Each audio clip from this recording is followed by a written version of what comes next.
Since the introduction of the smartphone and high-speed Wi-Fi, we now enjoy creating, consuming, and sharing video and audio content daily on our devices. By the end of this video, you'll learn how React developers use audio and video assets within an app. You'll also explore how to find suitable React packages to use when working with audio and video files.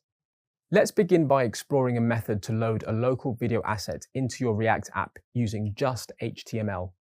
You can use the readily available HTML5 video tag to load a local video asset to your React app. Like loading an image or any other kind of asset file, you can just declare a variable somewhere above a component's return statement and then add it as a JSX expression to the src attribute. However, this approach might not work as easily with some major providers of video content, such as one of the several social media and social video sharing platforms. In that case, you have the option of rolling out your own solutions. This may be a bit more involved than just adding a video tag to an app. It might depend on the specific instructions on how a given social media platform recommends that you embed their video and audio assets into websites. Very often, you'd get a code snippet that you can copy and paste. However, a specific implementation might be slightly different because you would, for example, like to add it as a separate React component. You might be wondering, why do you want to prepare it as a separate component? One of the reasons is that you'd be able to easily switch one video with another by passing the unique ID of a given video as a prop. You can then control the video output that way. So far, you've learned about two ways of adding videos to your apps. The first method involves just serving a local video using the video element, and the second method is using embedded third-party videos.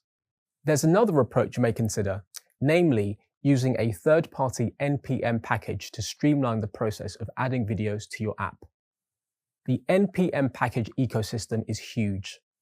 If you visit the npmjs.org website, you'll find millions of various packages. To make it easier on yourself, type React Video in the search bar of the npmjs.org website to find some of the frequently downloaded NPM packages. To choose the right one, you might want to check the frequency of updates. A package that's frequently maintained and has many contributors is usually a sign of a solid package to use. Additionally, make sure to check the package's GitHub page. Finally, you can also perform an internet search for the package name. These actions will help you make an informed decision on which package to choose.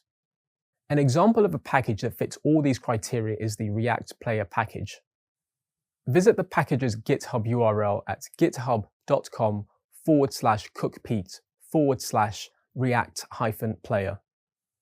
You'll find that the React Player package has over 6,000 stars, about 115 contributors, and that it's regularly maintained. So, what is the meaning of the stars? When a developer visits any repository on GitHub, they can show their appreciation of the project by clicking the star button. This is known as starring a repo. This can be done for various reasons, but if a project has been starred many times, that's usually an indication of its popularity. These are all good signs, so if you want a custom open source solution for your video needs in React, you can choose this package or a similar one. Great job!